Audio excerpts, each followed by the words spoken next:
Welcome to This Week in DEI, which is the occasional, no longer weekly show, where we have folks on to talk about different topics in the sphere of DEI. I have a really quick disclaimer that I'm just going to run through, which basically consists of the idea that any panel, class, teachers, participants, anything, their views and opinions are just their own. They do not reflect the official policy or position of SCA Inc. My name is Zara. I am the SCA DEI officer.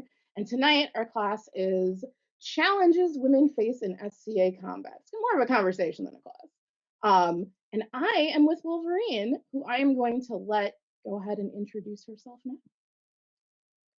All right, I am Baroness Katrina Klein. I am better known as Wolverine. I am out of the mid-realm. I've been primarily an armored fighter for the past decade. However, I'm also fairly active on the rapier list as well. So can you tell us a little bit about the class? Sure. So a lot of this spawned from my noticing that there's a retention issue. And it is especially among women, in that, I'd see them come in, they'd show up, they'd try the gear on, and they wouldn't really stick around very long. The other thing that I noticed is that many women would reach a certain level and they would plateau, and they'd not really go past that. And I hit a point where I was starting to plateau, and I wanted to figure out what was going on. And so I started to research, what is this? What am I running into? Is it me? Is it something else? And so I started looking into various topics, not all of them, fighting related. I started with martial arts, looking into boxing, looking into those sort of things, moved into sports, looked into military and how it affects women in combat. I also looked into the workplace because some of that transfers over into our life experiences. And most of the information I found was primarily on women, and it was on the way they're disproportionately affected by these things. I'm hoping that some of the stuff I talk about tonight does help those in the gender minorities as well. I also want to note that in my research, although it's broad, so the experiences discussed may not apply to everyone. Some of it doesn't apply to me. But they're common enough issues that I think we see in the society that we should really look at addressing them, and it's going to help many people that way. As a quick note, so while we move through the class, if you have any questions, you can go ahead and drop them in the live. Either I will catch them or one of the folks that's going to help me moderate is going to catch them. But can you tell us what you're looking to cover tonight in your class? Because it's a huge topic, and I know that we're only going to have time to talk about so much. It is a really huge topic, and I had a lot of fun trying to narrow this down to what can we do, and what can we do now, and where to start. But the four things I want to cover is access to gear, equitable training, external threats to achieving prowess, and how community affects us.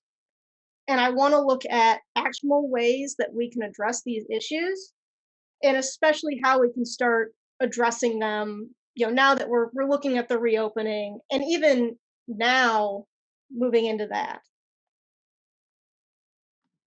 Okay, well, let's jump in, right? Access to gear. How is it a problem? So loaner gear is the thing that all of us start out with for the most part. Most groups have it. If they don't, that's another issue. And the thing about loaner gear is it's typically made up of gear that has been, I don't want to say discarded, but I'm done with this. I'm going to put it in there. Someone else can use it. And so it's made up of older gear. And this gear is a lot of times ill-fitted for the people that go to use it next because it's not made for them. And I think we see this issue more in the armored community than we do in rapier, because when armor doesn't fit right, it's rigid, it bruises, it pinches, it gets in the way, and it can hurt. rapier gear can be kind of hindering if it doesn't fit right, but it doesn't make it unsafe necessarily. I mean, it can be with like masks, but an oversized tunic isn't going to be as big of an issue.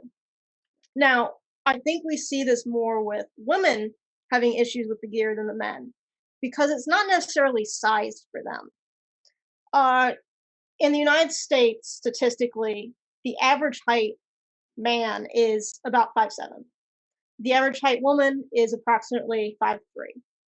So if you take the average sized woman off the street and put her into gear that's made to fit the average size guy, it's going to be too big. Now, that isn't to say that someone who is 5'7", couldn't fit into that, but it's not necessarily made to fit them. It doesn't account for chest size, doesn't account for how broad or narrow their shoulders are, the size of their hips. I myself had to borrow someone else's gear. I'm all of 4'10", so I'm not going to fit into 5'7". So in order for me to fight, someone had to give up their chance to do that so I could learn. Wow. And, high five from down here with you. I guess the two of us down here to everyone else. So given how many different moving pieces are here, how do you kind of overcome that issue of access to gear then? So one of the things that we can look at with loaner gear is to try to make sure it's a wide range of sizes or that we can adjust it. When it comes to rapier gear, you can maybe keep a smaller set of, especially like hand protection or masks on hand or gorgets. But I did see recently that just went around Facebook is there was a group where they updated their loaner gear and they actually made a bunch of legal T-tunics for rapier that were based on shirt sizes. So there's a small, medium, a large, and extra large. So it fits a wide variety of people. For armored, we can look at lengthening straps, maybe adding a few extra holes. Lamellar becomes great chest protection because it's very flexible. The other thing is to try to keep everything good repair. Because there is kind of this mentality that I've seen and heard that having gear that doesn't fit right and pinches and isn't fun to fight in is just encouragement for better gear. And it's actually kind of a bad mentality because it being restrictive and painful and unsafe doesn't make people want to stay. So it doesn't need to be perfect. It doesn't need to be pretty, but we want people to enjoy fighting, right? Locally, we just went through our gear or at least started going through our gear, and we were labeling the armor sizes. So we knew what fit about a medium, shirt size. We also found out that none of the helmets fit me, so there's that. But so anyone that wants to progress out of armor or out of loaner gear, wants to progress continually fighting, they're going to want to get out of that gear. They're going to want their own stuff. So if we create armor workshops and help people do that and get them the experience to build their own gear, they're going to naturally progress out into that. So what about like buying things? What is your take on like off the shelf armor? So off the shelf armor is great, but it falls into a supply and demand issue. If the majority of fighters in the SCA fall in that average, 5'7", then what, businesses are going to stock is going to be the stuff that sells. No one wants that, small helmet sitting there for 5 years and taking up inventory space. So that's going to be more common than something for someone my height. I run into, especially in rapier, is that a lot of glove sizes tend to be medium, large. I wear an extra small. That doesn't fit me. So, for me, stuff like glove size or helmet size, gauntlets, they're not as easy for me to find. They tend to be less common, so you have to get them custom. Now, one thing I did to hopefully help people is I did try to find some armorers that supply smaller sizes, and that's actually attached to that handout that got listed on the Facebook page. Yes, the handout is in the event. I will go and I will grab a link for that as well, and I'll drop that into the comments of the chat so that people have a little bit easier time finding it. So let's talk about like gender specific protection. All right. So with gender specific protection, anyone who typically wears a cup to fight in, you can find that at any sporting goods store. And I can't think of how many times I've heard people say, I forgot my cup. I'm running to Walmart across the street and buying another one. For those of us that wear pelvic protectors, which are also called JILs, you can maybe find that at a martial arts supplier or an ice hockey store. But I even checked our local sporting goods store. I can only buy that online. I can't just walk into any store to go buy that. And some people don't even realize that that's what they need to pick up. Some people will make it themselves because they don't have access to it. When it comes to like rapier gender specific protection, some people like to wear chest protectors. This isn't a requirement, but if you feel more confident, more protected wearing it, please do wear it. I'd rather have people feel safe than not. But you can at least get those kind of plastic chest protectors from a HEMA site or Olympic fencing supplier. So you mentioned like making it yourself. So for people who do need the pelvic protection, and it's harder to find that, right? People who wear cups have an easier time just going out and looking for that. I didn't know that that was something that you could make yourself. So can you tell me more about like the idea? Yeah, so I've heard of people doing it. I've been fortunate enough to find one, but so you take a piece of leather, you cut it in a triangle, you wrap it in some foam, you take some duct tape, and you've got a, hopefully legal pelvic protector that you might add straps to. Also for rapier chest protection, I've seen it molded out of leather before. Very cool. All right, I'm gonna pause really quick. We do have a couple of questions. Thank you so much for posting the handout for me because you saved me the time of going through. So I'm gonna start with the first question that I see here, which is, how can we get ourselves prepped without a practice to go to right now or skilled help to learn how to make that gear for smaller female bodies, but any smaller bodies, I'm assuming? So there are various groups on Facebook you can probably go to where you can talk about it. I'll talk later about there are some women's and gender minority groups. I don't know how much like Armor Archive is still a thing. That was a very old forum. They do have patterns on there. You can probably go on to like SCA, there's SCA Rapier page, there's SCA Heavy Combat, and ask for patterns. I unfortunately did not find patterns to do this, to put with the handout. I like to do for like chest protection is make bands, and then you make it almost like kind of like Lorica. It's segmented armor, and then that's easily adjustable up and down for smaller bodies. Is that Well, and you've got some stuff on your handout about it too, right? I've got some stuff on my handout about suppliers. Sure. I'm lacking patterns, and patterns are very much made to fit bodies too, especially for armored. For rapier, you can still get that fitted, but at least for like the torso, it's a T-tunic. Gorgets get a little harder to make sometimes, especially for armored, because you have to have the rigid protection to it.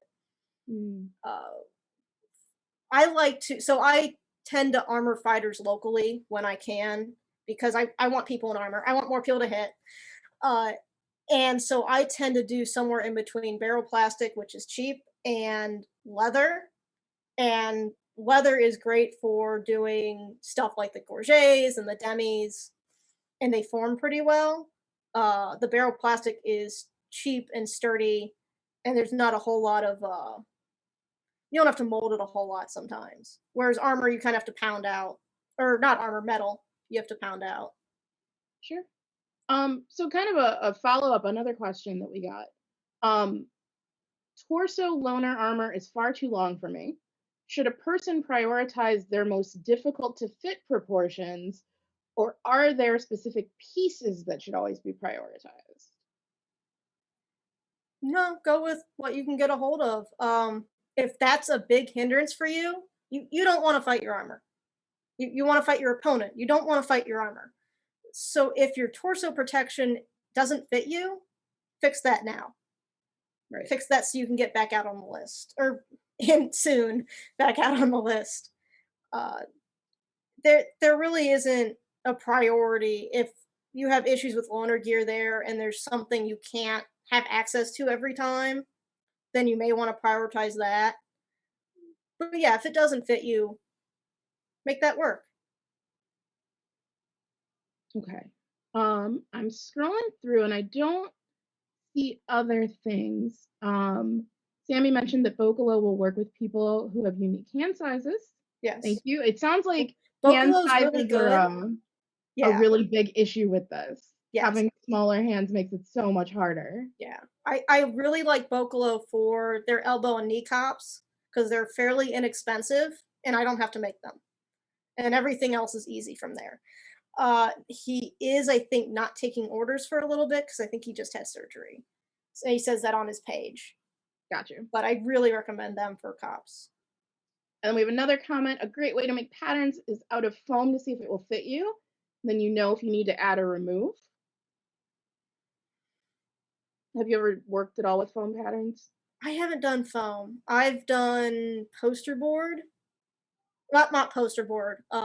Stock. It's thinner. Almost like not quite cardboard, but the what you print invitations on and whatnot. That weight poster. Yeah, poster board. Okay.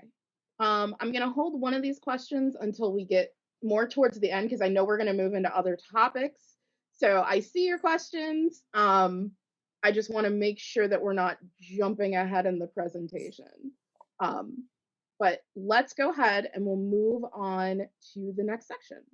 And then if you guys have any other questions, keep dropping them in chat. I will keep picking them up. And then we will stop at the end and we'll go back, and any questions you have about anything will be great. So let's move from gear into training. All right. So training. I want to talk about something before we get to training. And I want to talk about the issues women tend to run into growing up. And some of this has to do with basic body kinesthesia. And some of this is women not acquiring the proper tools to succeed, especially when it comes to athletics and how society in general, like mundane society, treats boys and girls youth sports programs. Okay. So you said basic body kinesthesia. Yes. What is that? So how does it apply to the SCA? So basic body kinesthesia is the awareness of how your body moves. And this is something that we all kind of experience growing up, in that it's how we move. It's the running and playing part of it. We talk about teenagers being awkward, and it's really that whole body kinesthesia. They don't know how their body moves because they keep growing. So having basic body kinesthesia and understanding how your body moves creates a confidence as well. And it's really also a key part of muscle memory, is understanding how to make those movements or throw those shots. That's where a lot of that comes from. And once again, this is something that we get growing up through play. which is why it's so important for kids to, go play, be kids. The problem is that this play can become gendered. And we see it with toys, for example, like who plays with dolls, who plays with cars. Yeah, I played with the cars more than the dolls, but you get what I'm saying with that. Uh, in that typically boys tend to get encouraged more than girls to participate in physical activities. Now that is slowly changing with like PE and some of the sports programs, but especially older generations that can be a thing. Uh, but one of the ways that play gets gendered is stuff like play fighting, martial arts and throwing a punch. The idea of how you throw a punch is basic body mechanic for armored.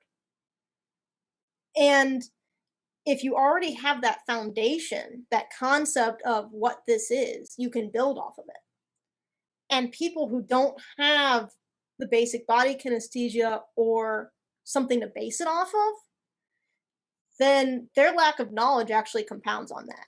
There's no foundation.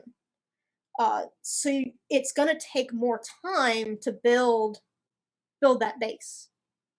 Yeah, which makes sense, right? If you come to something later as an adult or earlier, it's going to be a difference in how you then pick things up within the SCA and move forward based on whether you have the knowledge already or whether you're building it from scratch. So, how do youth sports programs kind of affect that?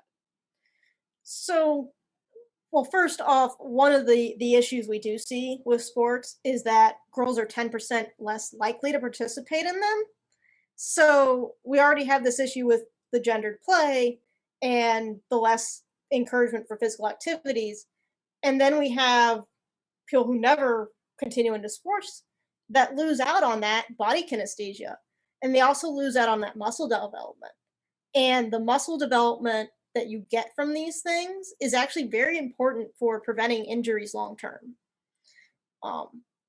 And of the people that get to have the sports participation, the tools don't always match what we need here in the SCA. So, one of the things that I'm finding is that coaches, especially of girls' sports, will put more emphasis on the social aspect and making it a fun and safe place for girls to be. There's not as much emphasis on the goal setting or the winning seen in boys' sports programs. Not that women can't be competitive, the competitive part's still there, but the tools to do some of that isn't. It's different tools. It's a different set of tools, and that can maybe put people at a disadvantage for succeeding in a sport that's male dominated, like some of our combat is. Now, I think this is also then been part of a creation of a socialized learning style, um, which is the collaborative and competitive learners. And those who are competitive, or competitive learning style, tend to excel in places where they're competing against their peers, where rank is used as a goal setting. This is their goal, this is how they're going to get past it, and they use that as benchmarks to keep going up. People who learn more collaboratively, they excel working with others and in groups. And so there's a tendency for competition to then become discouraging because they don't see the observable progress. When you're a competitive learner, you go, oh, well, I didn't beat that guy, but I managed to block that shot he's been getting with me for the last, few months. That doesn't always jive with people. And, oh, well, I just know that I died to this guy again. I can't beat him. I still can't beat him. And there's a fear of exclusion due to that poor performance. And a lot of times people who have that kind of an issue, if they don't see themselves progressing, they're going to drop out rather than waste the trainer's time. And what we see in the SCA is that our sparring practices are beneficial for those who are competitive learners because they already have that tool to succeed in that kind of learning environment. And so part of the reason why I say this is socialized is that we do see it tend to of those assigned female at birth being collaborative and those assigned male at birth being competitive, which I think is generated some from that sports programs and other things growing up. It's not the only thing, but we can learn the other style. We aren't stuck in one or the other. I actually realized that I am a collaborative learner, and my path's a little different in that I played sports, but I was on a all boys hockey team, co-ed, but I was the only girl. But what we did was mainly collaborative. All of our drills were collaborative drills with maybe 15 minutes of scrimmage time at the end. Um, so realizing that I learned this one way and that I can then learn this way in a sparring environment changed how I approached fighting. Um, Another thing about the sports programs that we see that I think we have mirrored in the SCA. Uh, well, for one, with the sports programs, girls tend to be twice as likely to drop out than boys. But the reasons for this is what I find to be most important. The reasons why girls drop out is a perceived lack of ability. They don't see them having a successful future in that sport. They may end up prioritizing activities such as family care, which we see in the SCA as childcare. Uh, there's also a social stigma that girls have to deal with in sports about maybe being too masculine seeming. They'll get bullied for that. Or that someone who's feminine shouldn't be participating in that. In sports, they're too feminine for it. Why are they doing it? And we kind of see that dropout mirrored in the SCA for those same reasons.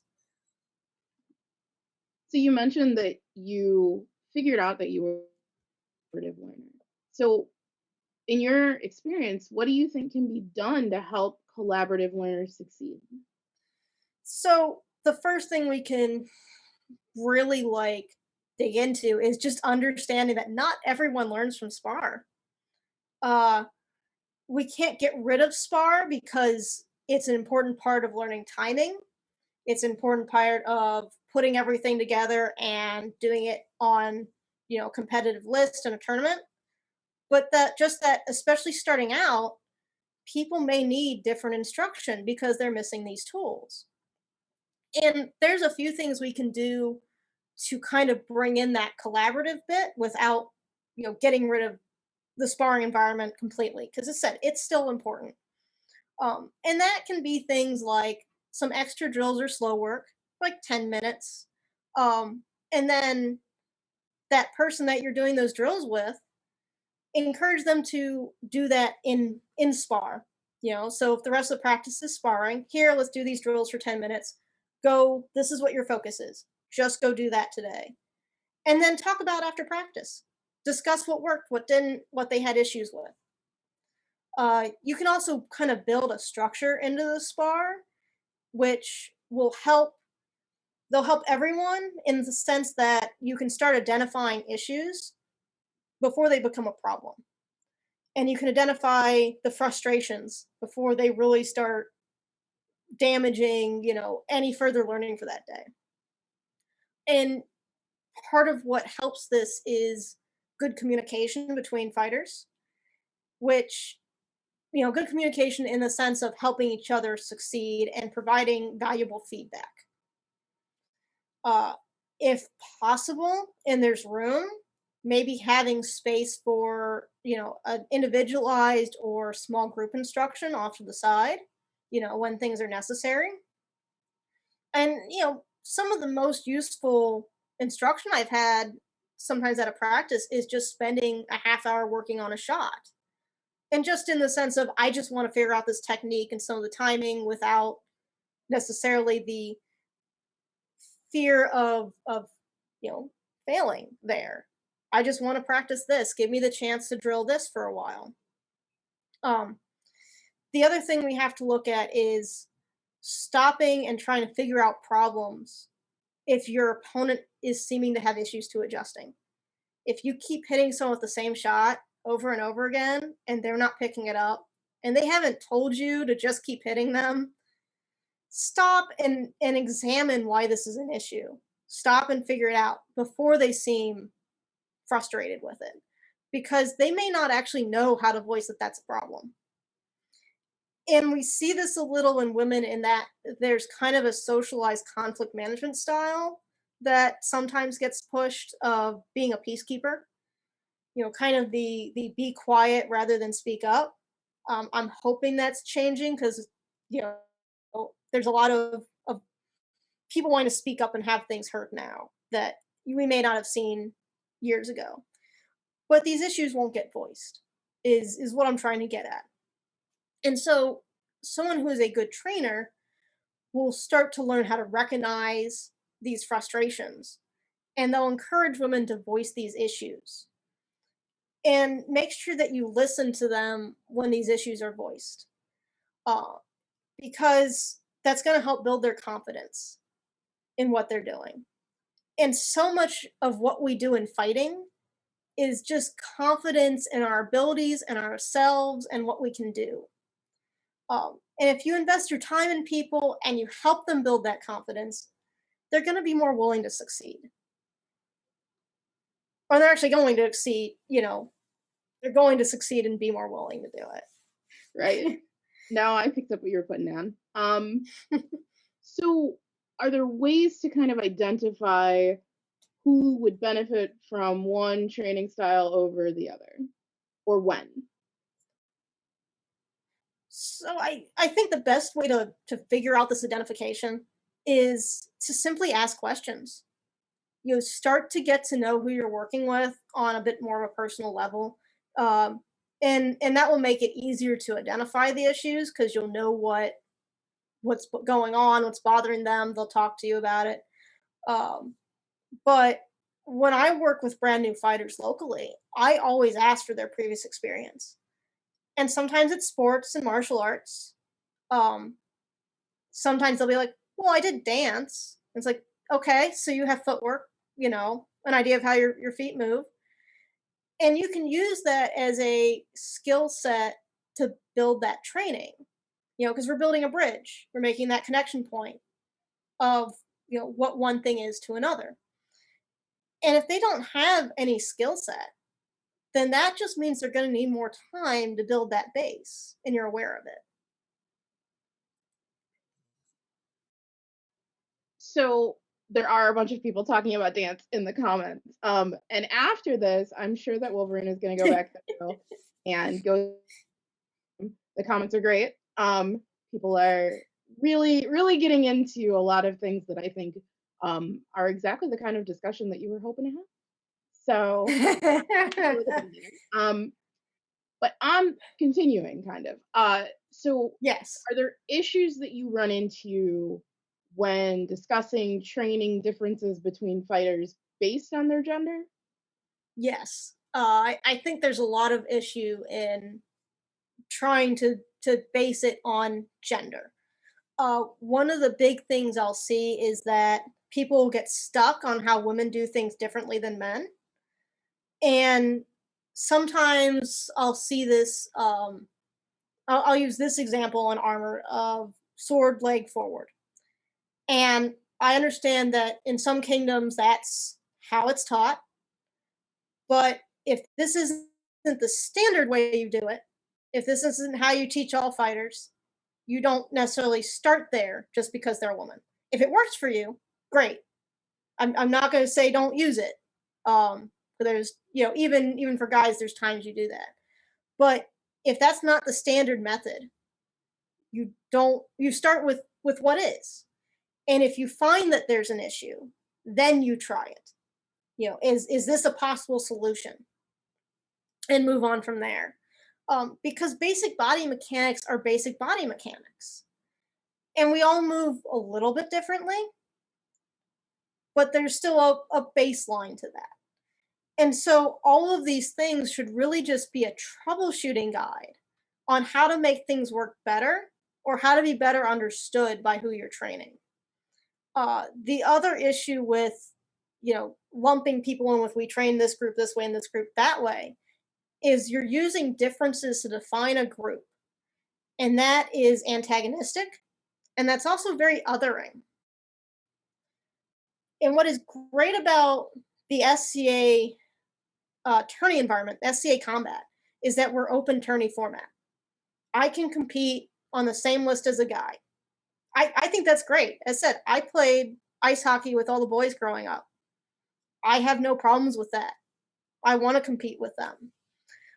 But at the same time, we run into another issue in that we have given this uniqueness of the SCA of women being equal to men on the list has turned into the phrase, I treat all fighters the same regardless of gender.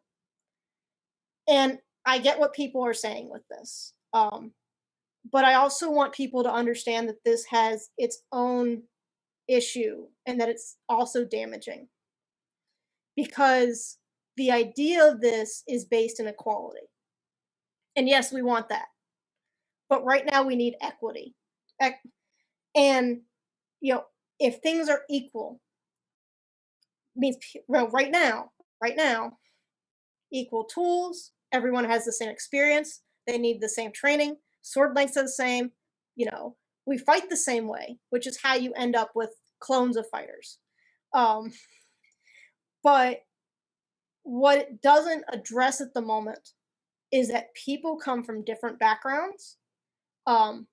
People have to deal with the fact that mundane society treats men and women differently and encourages them to act differently.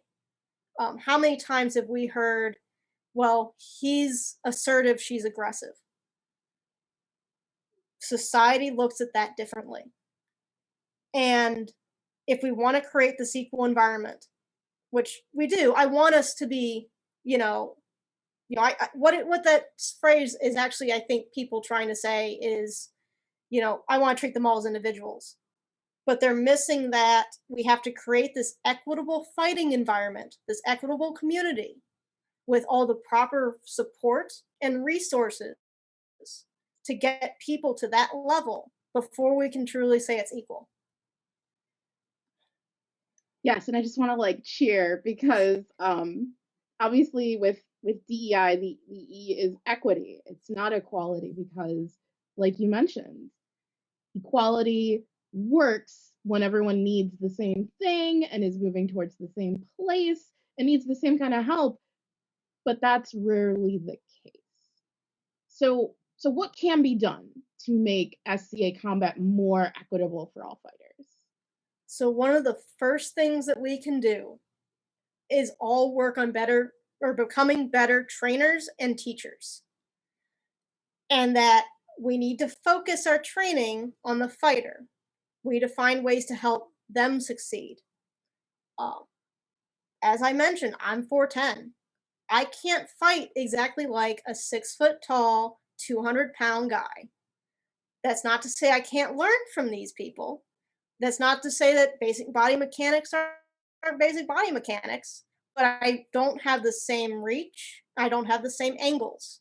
I may have to use a different strategy when I approach the fight as compared to someone who is that size. I can take what they give me and tweak it, but I cannot fight cookie cutter to them. And I can, make it effective to work for myself. So what we have to do is learn to troubleshoot these issues. If someone is having a problem with a technique and it doesn't seem to be working for whatever reason, we need to spend time to figure out why, or we need to try a different method to teach it. And maybe it means that style doesn't work for them, and so we have to find something else that works. But we need to start figuring out how people can fight best for themselves. And if someone has an issue or a negative experience, listen to it and address it. Because ultimately, if a student has a trainer who has shown that they're invested or that they're going to, keep helping them and going to help them succeed, then they're going to keep coming back and they're going to be more likely to succeed. Okay, thank you. So the next thing we're going to talk about is moving away from training. So I'm going to stop really quick. We did get a few more questions. I'm going to throw the ones at you that are related to training. And again, I'm going to keep adding to my stack pile, and then we'll address them at the end. So if you need an educational style that's unavailable locally, what is an easy way to express that need to local educators? Or should you just expect to travel for better education by default? That's a tough one, because if people in your area aren't willing to listen, then yes, you're going to have to find a different trainer. You first talk to them. Don't just assume, say, hey, I really need this. Can you show this to me again? Hey, I'm having issues with this. Can we work on it? Bug them. Just keep asking. It may get through their head eventually. It may be that they just didn't realize that someone doesn't learn that way, or they're not realizing why you have an issue. If they're truly not listening, then you may have to talk to people elsewhere, develop connections outside the group. You can then still take that back into your practice and work on it there. If you are trying to get drills in and people are, no, I don't want to do that. All it takes is one other person. Just find one other fighter that is of the same mindset as you and willing to do drills. And you two go spend 10 minutes and go practice that, and then go join the group. And you may get other people to join you, or people may see success and want to come join you, or you may change that culture. And it's hard to change culture. It really is. But yeah, it's twofold. Is make sure you keep asking. Just don't stop trying to get what you need. But if people really aren't willing to help, then you will have to maybe look for help elsewhere. And it doesn't need to be travel for every practice. Once a month, get to where you need to go to get that information and that training time. It probably also helps if people are less familiar with kind of concepts, giving them the information on the different concepts in case they know them by different language. Yes. That helps a lot. And I'm speaking totally as a non-fighter, literally just talking from the point of concepts and language. Well, and I've heard like the collaborative and competitive described in an animal format of wolves and tigers. So some of these concepts may show up in other ways, in other languages. So yeah, you may have to talk about it. Yeah, because it's possible that people know what you want, but they don't know the language that you're using, or they would understand the concept, but so sometimes it helps to be very specific about, like, this is what I need, this is what it looks like. Show them this class. I have a book you can throw at them later. But yeah, no, keep asking for it. Just keep asking for it. Eventually, they might pick up on what you're saying and ask different ways. So you have another one that says, can we talk about language and encouragement? It can go a long way if I feel like I'm going nowhere. So I think positive reinforcement. Yes, positive reinforcement. Positive reinforcement is great.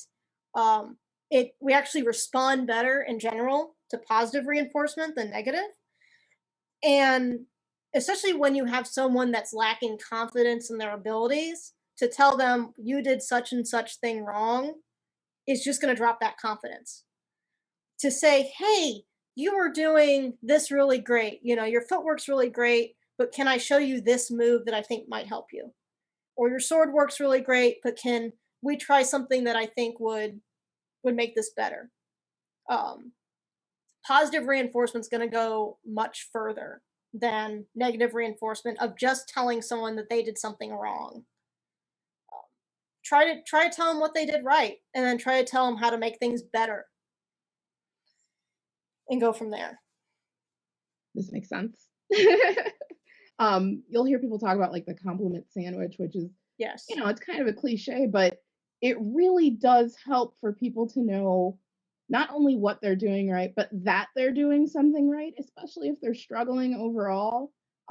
Focusing on the negative can be incredibly discouraging, especially for people that are kind of already uncertain of where they're at or what they're doing. So yes, that absolutely makes sense to me. All right, I do, like I said, I know there are other questions. I see them. I will get to you. But we're gonna move to the next section, and then anything that gets asked will be asked at the end.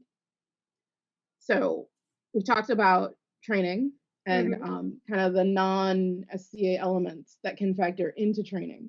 But are there other barriers here? Yes.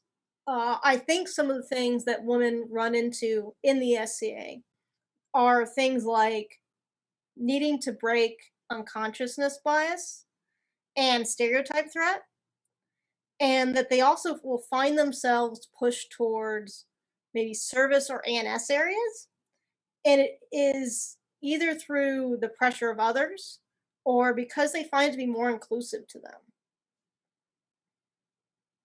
So I'm gonna actually jump in a little bit because I can. You said unconscious bias, and that is absolutely a term that I say a million times a week. We talk about it a lot. It's in the base kind of definitions and concepts course for DEI. And really quickly, unconscious bias is a mental model or a mental shortcut that we aren't necessarily aware that we have. And it affects the way we perceive things. So when we talk about unconscious bias, what we're talking about is the idea that we have already made certain assumptions about people or groups of people or whatever set of knowledge. And it's happening at a level that's so below our active awareness and thought that we aren't always aware that we do it, right? Biases aren't necessarily bad. They help us make sense of the incredible amount of information that we have to process. But if they lead us to make inaccurate judgments about the people around us, then we can really make some bad assumptions, and we can really play into stereotypes that we might have learned through just society or observed through different types of media and whatnot. So unconscious bias is not a delight. But can you talk about more about like what it looks like within the SCA in your experience? All right. So some of the things I've seen come up for that is people may get in their head an idea of what someone's prowess might be, what their leadership abilities might be, or even how hard they can hit. Um, and I've kind of had this happen to me recently in the before times. Um, and that I was at a big fighter practice, and I fought a guy who was newer, and you know, I it was a newer guy, so I wasn't pounding on or anything, but a lot of those fights leaned you know more towards me besting him, and okay, it's a fighter practice, move on, go do your thing. Well, later he actually came up to me and he apologized because he discounted me.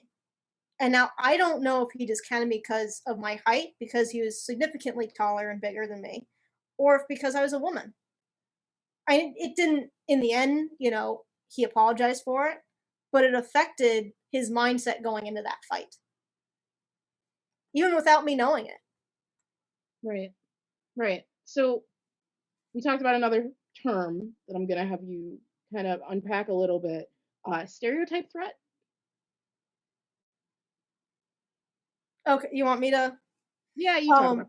So stereotype threat is the fear of inadvertently falling into a negative stereotype. And we'll see this a little mundanely with the idea that maybe, well, women are bad at sports, right? No, no. Uh, or whether, how masculine they might be, or even over sexualization of them in sports. Uh, we see this differently in the SCA, but we still kind of see it. In the SCA, the more common fears are that they might be weak or coddled, that they may be fighting because they're trying to get attention for someone or by someone, that their significant other fights, therefore they fight, or simply that they're just not serious enough. And the problem with stereotype threat is that this becomes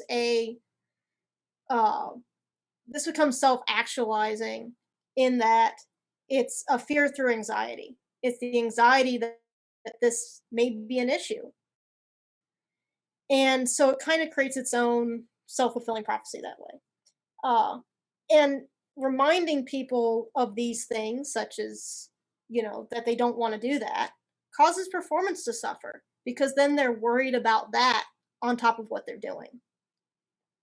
Yeah, and this is another thing that folks in the comments are really speaking to. The idea that they're going to be falling into these stereotypes that they desperately don't want to fall into. And so their behavior is kind of unconsciously modified to react to that. Right. And especially when we talk about things like, are they serious enough? I have a lot of friends who have talked about having to maintain this appearance of being serious, which means they're fighting past the point where they should in terms of physical safety. They're pushing themselves harder than they know they should while recovering from an injury. And all of it is kind of in the guise of trying desperately not to be dismissed, which is terrible, because that's not safe. That's not good for them. That threatens the rest of their entire career. But it is a very real thing that happens, which is frustrating, because, like, as far as I'm concerned, like, if you're out on the list, doesn't that make you serious about fighting? And most of us would hope that. But part of it that we have to look at, especially as women, is how our time is weighted versus that of a man's. And you might see this more with people who are couples and they both fight. You go to an event and there's 6 hours of fight time, from list open to list close, let's say. How is that time divided? Who gets to fight that entire time? If there are kids, who's taking care of the kids? Is it split equally, or is it more towards one person than the other? There's a societal expectation that women tend to provide childcare. Maybe there's whose goal ends up getting put first. A lot of times I'll see that it's, they're both fighting in the same sport or fighting on the same list. Typically it's the guys that gets put first. And I think this goes back to that dropout rate we talked about and perceived abilities. I'm not going to get there, but he is. He's likely to get made a peer. I'm not going to. So I want him to be put first. Sometimes women will be disproportionately responsible for fighter support. They're the ones that make the garb. They're the ones that do the homemaker type activities. They're the ones that make sure there's food available for the fighters. We kind of see this mundanely, in that when you have a mixed group of volunteers, let me back up. There's a study done that when you have a group of guys volunteering for a thing, the guys will volunteer equally. When you have a mixed group of volunteers, so there's women in there as well, the women are then more expected to volunteer than the guys are. And the other part of that is the jobs that they volunteer aren't necessarily work related. They're more hospitality related. They're getting ready for that office party instead of, well, who wants to take this extra business job? Yeah, that gets put on them. We'll see. I think in some areas you might see that women may get pushed towards marshaling or managing the list. Um, I don't see it so much like where I'm at, but I have heard of it happening. And that comes from the mindset of, well, someone has to do it and everyone wants to fight. So I'm going to go do it so everyone else gets to have fun. There's also on the, also as well, you'll see women get pushed down the SCA service oriented tracks. Not that this is a bad thing, they're both important, but the reasons why may be gender roles, it may be a willingness to volunteer. Someone has to run gate, so I'll go run gate. Or it may just be that the community is more inclusive and accepting of them. So what, if anything, can be done to help kind of alleviate some of these extra stressors that fall disproportionately over on women?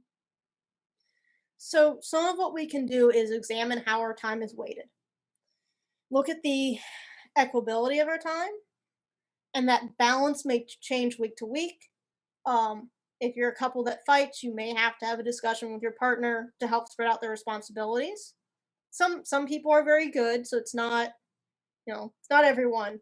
But having that discussion so it doesn't fall on one or the other helps both of you. Non-fighters can help. They can, help out with like garb and stuff and try to get you where you need to be, because it's hard to deal with, all of those things at once. You can collaborate with women fighters in the barony or your household. Non-fighters can check in with them, especially if they travel alone or the partner's on the other list. Try to check up on women that are there. Include them in your plans.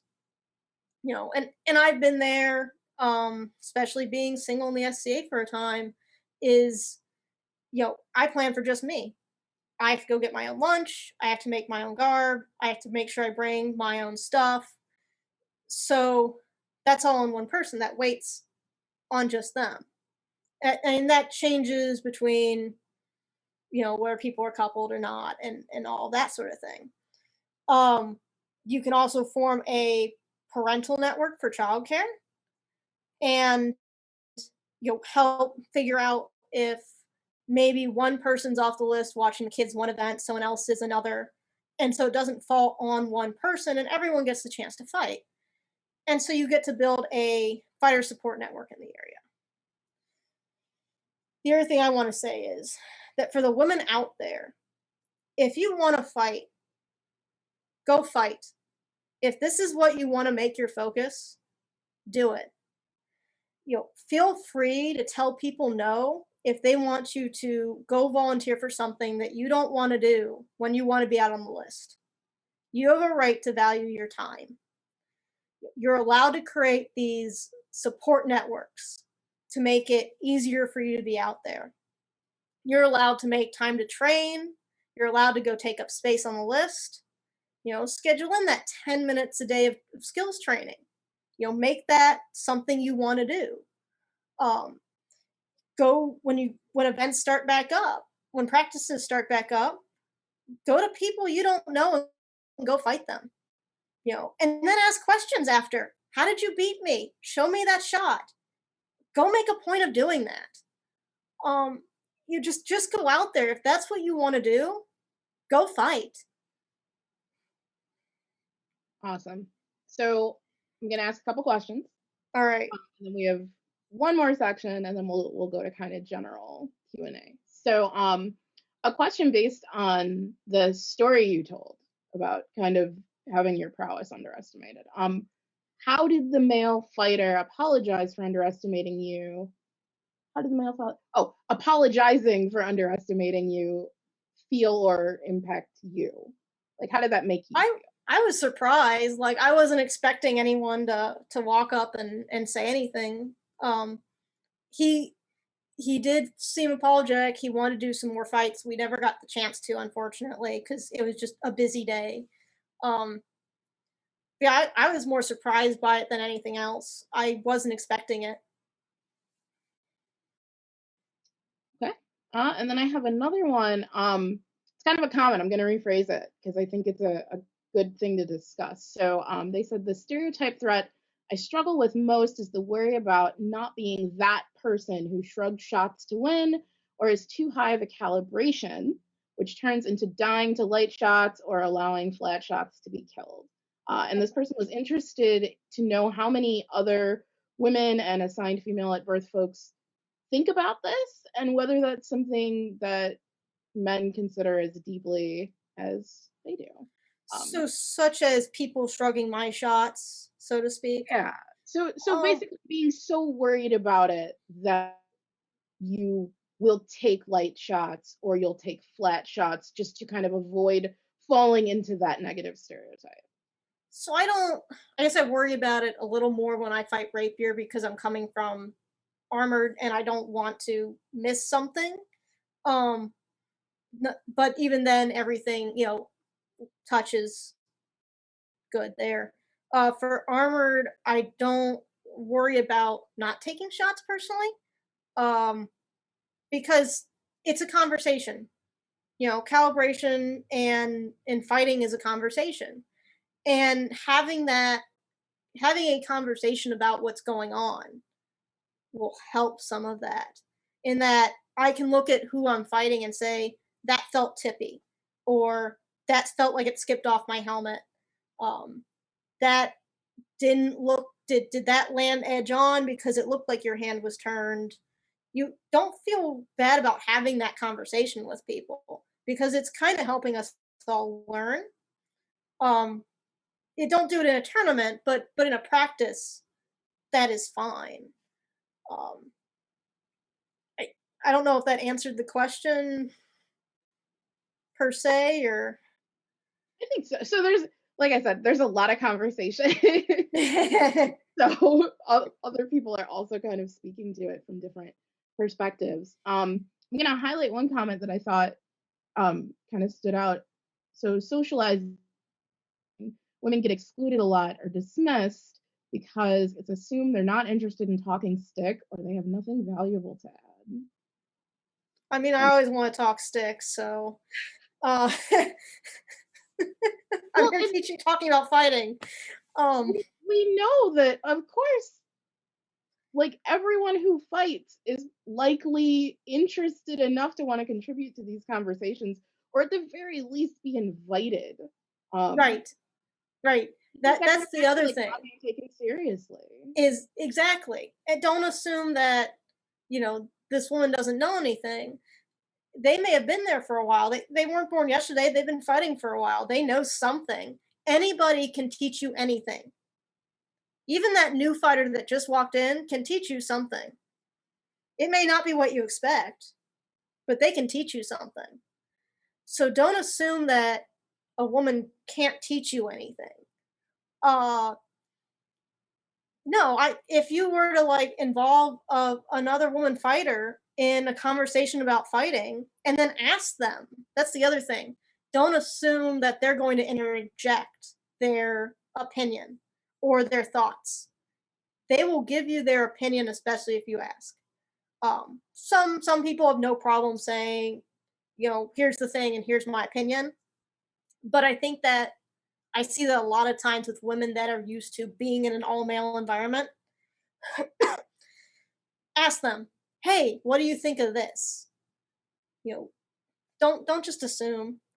Sure, sure. Yeah, and I think especially for folks that are newer, um, creating that space and creating an atmosphere where people feel comfortable contributing to the dialogue by soliciting their opinion directly as opposed to like saying, well, they didn't ask any questions, so I guess they're good. Um, Right. that is something that happens a lot. So like when we talk about even simple language choices can help a lot dealing with getting people comfortable. So the difference between do you have any questions and what questions do you have can be subtle enough but important enough for people to feel more comfortable. So yeah, it's about creating the right kind of environment and Or atmosphere. maybe leading questions. You Yeah, know, hey, you watched that fight. What did you think of that guy's footwork? sure. You know, what do you think of that one shot that woman threw? Yeah. You know, And keeping in mind that people might not always have the vocabulary off the bat to right. engage, especially again coming from a newer place. Making sure that you're explaining things in ways that are accessible for people, I think, also really important. Um, so one more question kind of on the topic of calibration.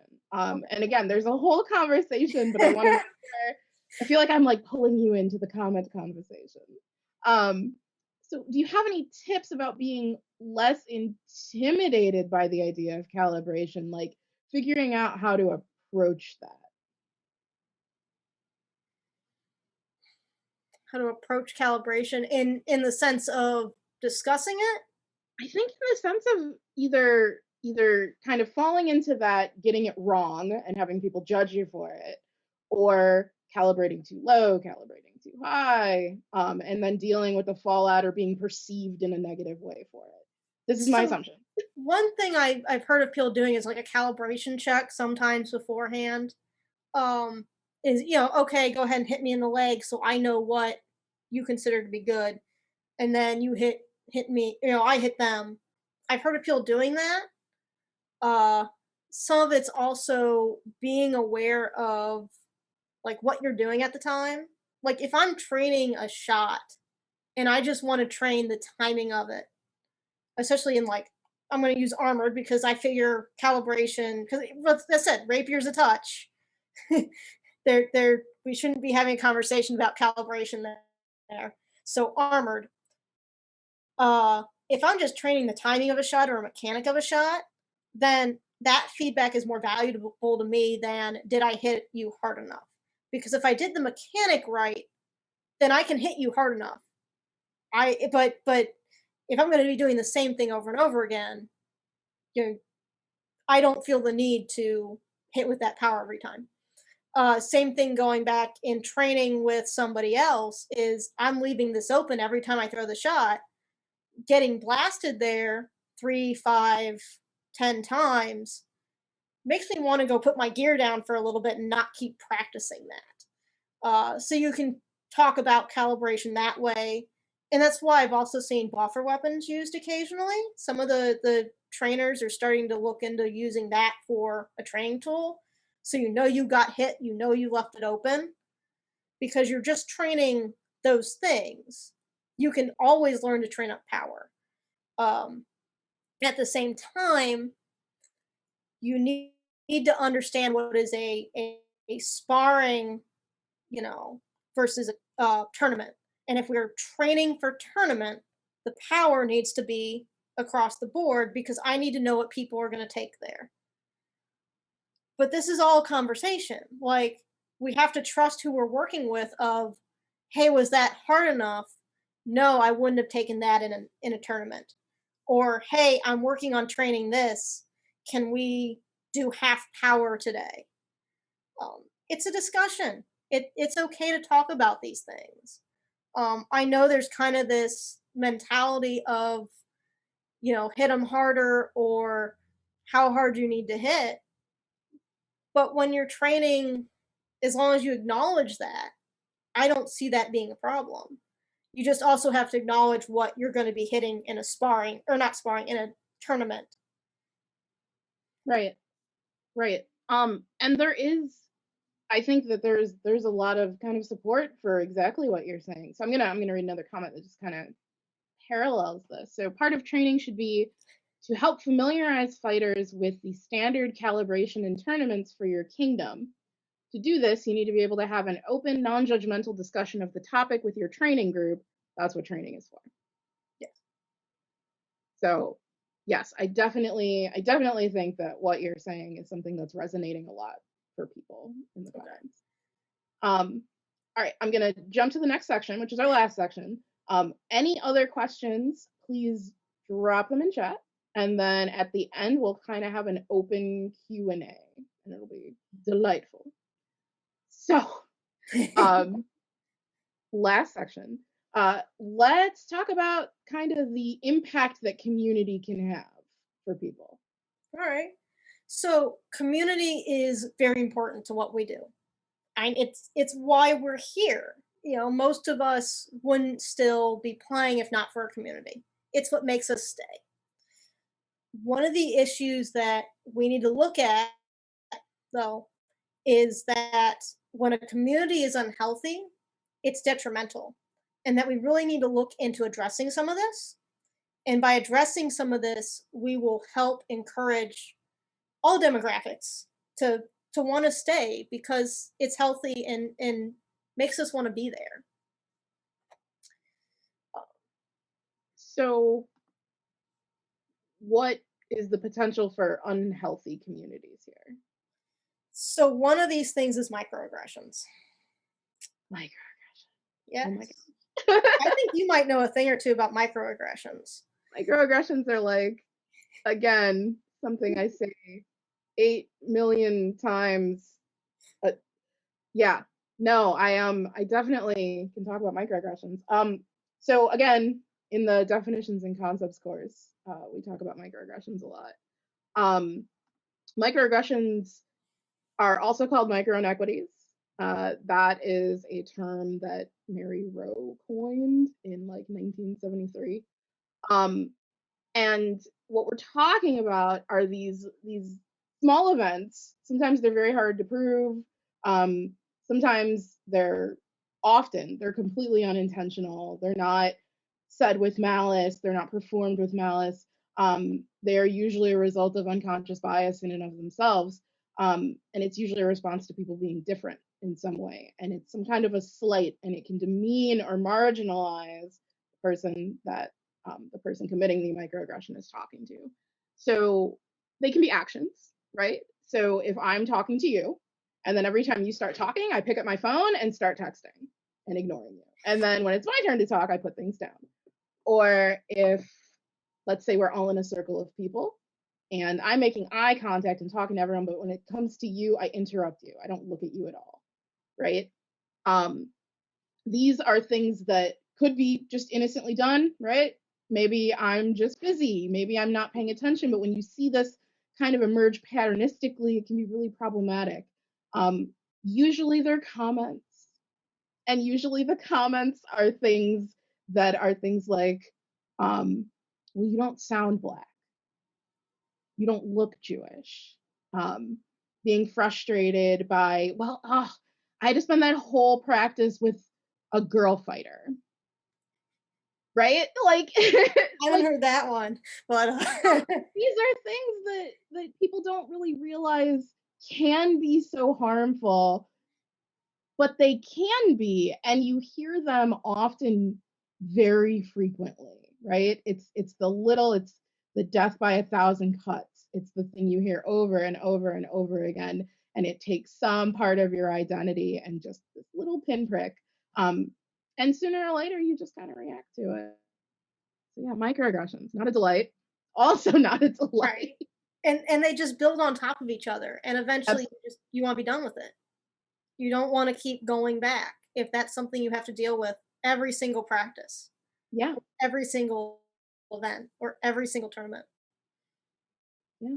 So what are some of the microaggressions that you're seeing within some of the stuff I've seen as far as microaggressions that show up in the fighting community? Sometimes it's stuff like harmless flirting. You know, it seems like nothing, but you know, when you've done it the 10th time, it's not funny anymore.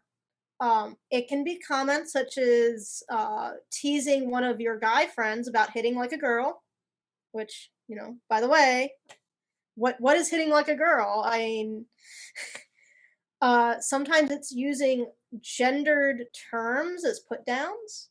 You know, what are things we call people that may refer to being female? I've occasionally heard things such as, you know, I go to an event and they call up the fighters and they say, you know, all right, guys, and they kind of pause and they'll look around the room and they'll notice I'm there. I'll just wave at them and they add in and gals.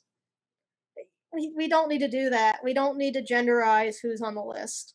Just say fighters or combatants or folks. Folks is a great one. Um, but it's small things. It's really small things. Um, the other thing we run into, if you're ready for the next bit, that of other issues that we see, missing stairs are a big problem. Um, do you want to mention what missing stairs are? So I think people use it in slightly different ways. Yeah. But in this case, I'm gonna go ahead and assume it's folks who are making those kind of low level problematic behaviors or comments or input, and it just never gets addressed. And sometimes that's because they have status in a community, and sometimes that's because the individual comment or action never rises to the level of removal or addressing. But again, we're looking at patterns. And if you have someone that everyone else goes, yeah, just avoid that person, don't be around them. That's not great. That doesn't sound No, great. not a thing that would make me want to get into the community or go to a practice. So, can you talk a little bit more about that as far as like how to identify them? How does it apply to women in fighting? I think it's a little hard, but it does run into that same if there's always a problem with someone. I've heard stories. This is nothing I've run into here, personally, but of people that they try to chase women off the list in the sense of you're not supposed to be here. They won't take shots from women. Their calibration goes up, and so you end up getting people going. Well, just you don't want to fight them, avoid them. They're there, but just don't interact with them. And this isn't a good thing. I said I haven't personally dealt with it, but sometimes I hear stories of people that do. Yeah. I'm gonna put my little corporate officer hat on real quick. So if there are people in your community that are kind of uh, committing these patternistic issues, even if things don't individually rise to like the occasion of removal or banishment, patterns are a problem, right?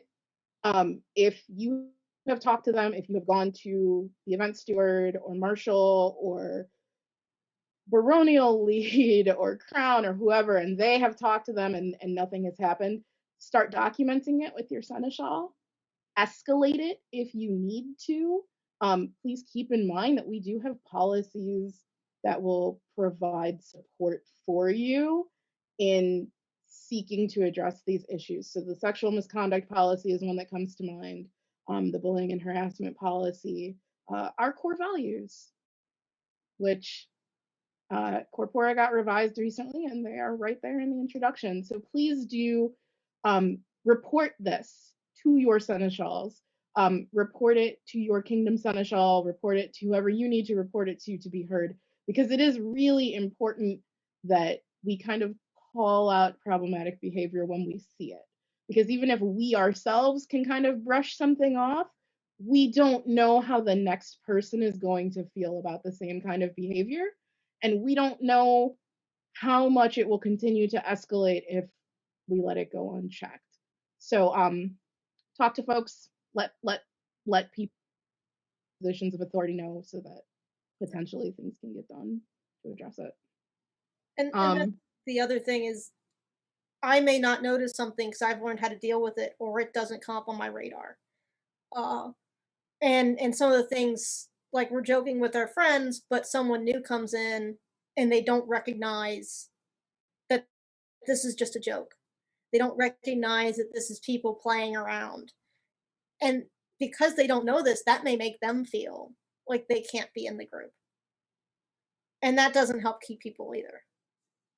Yeah, absolutely. And that does speak again to those microaggressions. If I am a newer person in a community and you're making a bunch of inside jokes that are actually really offensive, just because you didn't mean it like that, just because, you know, in your crew everyone knew what you meant, that doesn't make it any less offensive. So we do need to be aware, and we do need to be consistently kind of looking at the behavior that we can address. Which is so, like, sorry to take it to such a, like, policy, but it is important. Yes. It is important, and I hate hearing about how frustrated people are with these kind of people in their communities where they feel like nothing is getting done, nothing is getting done. We are always adjusting our policies. The sexual misconduct policy and the bullying and harassment policy have been revised within the last 2 years. So we are working actively to try to better address these issues. So, you know, please do please do report these things whenever you can. But on a more positive note, let's go to, like, here's the happy stuff that we're doing. So let's talk about the good things, all right? So what is currently being done to support women? So some of the things that you can find now that are currently being done to support women. There are unofficial women's and gender minority spaces online. Some of these are more global. Some of these are more kingdom-based. There's a handful of them on Facebook. Some people have created their own unofficial groups or teams. There are discussion groups or roundtables that will happen at the major wars. And we also end up seeing women's and gender minority tourneys that happen at larger events, or they act like meet and greet fight practices. And the thing about all of these spaces is that they all have a valid application in the SCA. And they're kind of like our own version of an employee resource group. And how employee resource groups work is that they act as a networking system. These are safe places to discuss issues with people who have a shared experience, which is what all these things do. But all of these things will have an additional issue that we see with employee resource groups, is a lot of times they tend to be neglected due to stigmatization by association. You know, I don't want to go participate in that because I fear being othered for it. You know, why should I do that? I'm not like that. And I think we hear this the most with the women's only tourneys. I'll hear people say, I won't get anywhere just fighting women. And this is damaging and based in unconscious bias, by the way. The idea that you have to only fight men and not fight women as well. And here's the thing about it, is that we don't say that about things like Combat of the 30. We don't say that about by the book tourneys. You know, we don't tell people they're not gonna get anywhere fighting people in only 14th century kits. You know, so why do we say that about this? And we do these things because they're fun, you know, and participating in these things build community, and we do it because we want to do it. You know, so the people that want to do it, go have fun. Go keep doing that. Sometimes these things are also avoided by the higher level or people who consider themselves the more serious fighters. So what happens is that these groups and things will get run by junior fighters. And the junior fighters lack the proper resources to support this kind of thing. They don't have the help to do it. So they're trying to do this and aren't able to go do the other stuff because they're not supported by people who are higher up. And, you know, all of these things are great, and, you know, we want to have them, but we also have to realize that it's not the end of inclusion. You know, there's no women's only space, you know, everything's solved, we're diverse now. It's just one more step towards creating that inclusive community. Yeah, I like to joke that DEI is going to be kind of the endless work that we all have to do to make people feel welcome. And there's no trophy that you get one day where you're just like, I am inclusive as of April 2021. It's right there. That's my trophy. And I'm done. Yeah. Hey, we have women's only spaces. We're good, right? Right? They'll just go play over there. Right? No. But Very it's much. all part of building that community. And especially for people that are somewhere where they don't have access to some of those resources, that's Yeah. great. I know multiple women in my kingdom. I don't have that issue, but someone who's in the far flung reaches of a community where you have to drive 3 hours to fight somebody not in the area, then you don't may not have another woman there to talk to. Yeah. And so this is a chance to actually have those discussions. Yeah. No, I get that. I think having kind of the virtual world be our primary for a while, regardless of the unprecedented circumstances we find ourselves in, it's been really useful for helping people connect, for having these kind of conversations without ever really being limited by kingdom borders, by who can go to what war. I think it's just been really excellent for fostering community. So to that note, how can the fighting community work to be more inclusive, in your opinion? So we need to start creating and not just start, but keep building the feeling of belonging. Um, is everyone that fights is part of this community, regardless of their goals or desire to reach peerage. Because let's be honest, everyone has to pass authorization. For some people, that is huge. That may be their biggest accomplishment that year. And that's great. Like, that should be great. We do this because this is fun. That's what gets us out there. And if that's where their fun is, I want them on the list. We also need to realize that goals and life situations may change. I found the SCA when I was just getting into college. So my goal then was just showing up to practice, blowing off some steam, and then going back and studying for a test versus what I'm looking at now. And having the money to travel and buy better kit and do more things and have the time to go learn, not whatever my degree's in, but fighting. Uh, and that everyone who's out there, regardless of these goals, is still a fighter. Everyone in harness is worthy. You know, we're all out there having fun. So we need to start building the community and making sure we include people regardless of that goal or desire. And there's a number of ways we can do this. Some ways you can create that community locally is things like having the armoring nights, which I talked about earlier for moving people into their own gear. You can work together to carpool to get everyone to and from the events and there's the in the car time we get to socialize. You can socialize after practice. And go out to eat or something, or even going out to eat after events as a group. I've seen some people do hashtag helmet time with funny photos, which are awesome and fun. And everyone's a part of it. Everyone's part of the group. We do have to be pretty proactive about these things because even though armoring night is always open, so to speak, it's not always evident to people. And especially when they're newer, they may not realize that they can go to this, even if it's announced. So you need to go out of your way to invite people. The other thing we can do is work on creating a positive training environment, which we talked about that positive reinforcement earlier.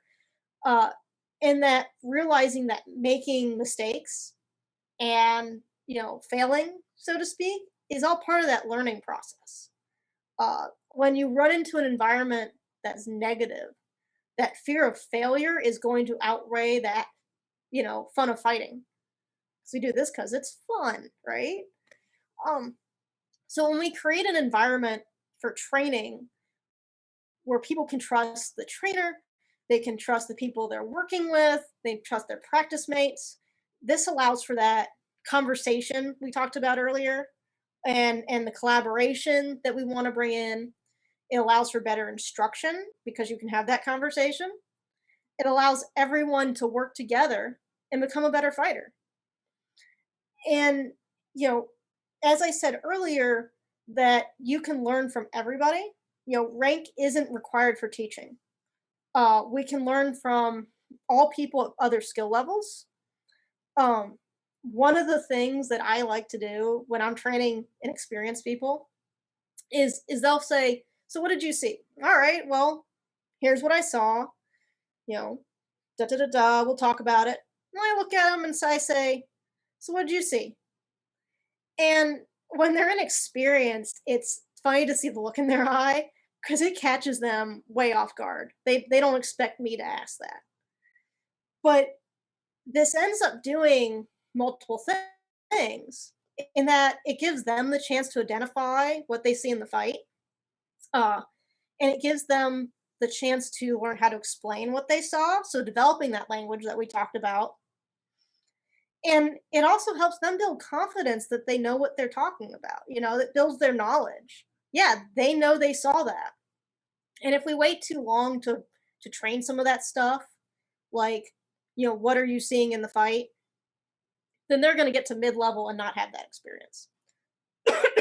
1 second. You're good. Talking is not my day job. Um, so we learn from everyone.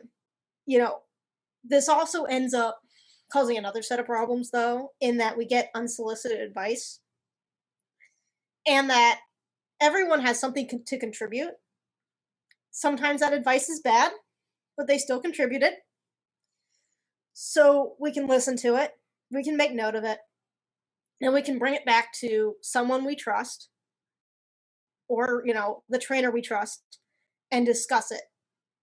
And that helps with that communication, that collaboration, and instruction. One thing I'd like to see people stop doing is interrupting others who are training people unless it's a safety issue. If it's a safety issue, you know, make sure people are safe. That's primary. But we see a lot of times with women who are teaching or people who are training women, they'll get interrupted a lot. And I get that we're all excited. We all want people playing. We all want to help others. But please be polite and wait till the lesson is over before you interrupt somebody. So again, I think after this, you're going to want to go back and look at all these comments because there's been like so much of what you're saying, I think resonates. So I much. hope it's at least, yeah, it's good stuff. Okay. No, it's good. Not be like, hey, go look at these comments. Everyone hates you. Like, no, ridiculous. Everyone in harness is worthy is, I think, something that I don't. If I could have it like etched into just a plaque that I just parade around with this. I do think people kind of get stuck on this idea that like if they're not performing to a certain level, if they're not aiming for a certain award, if they're not attending a certain war or event, people get stuck on the idea that they deserve it less. And it's just not true. And, I think we see it with women a little bit of if we see someone, especially a guy, performing well in their first couple of practices, people will jump on that guy and well he's gonna be good, he's got talent, and they'll ignore the woman who's struggling. You know, maybe she doesn't have any sports experience and that authorization made her week, her year, you know. So we can't ignore that. We can't ignore the people who are struggling.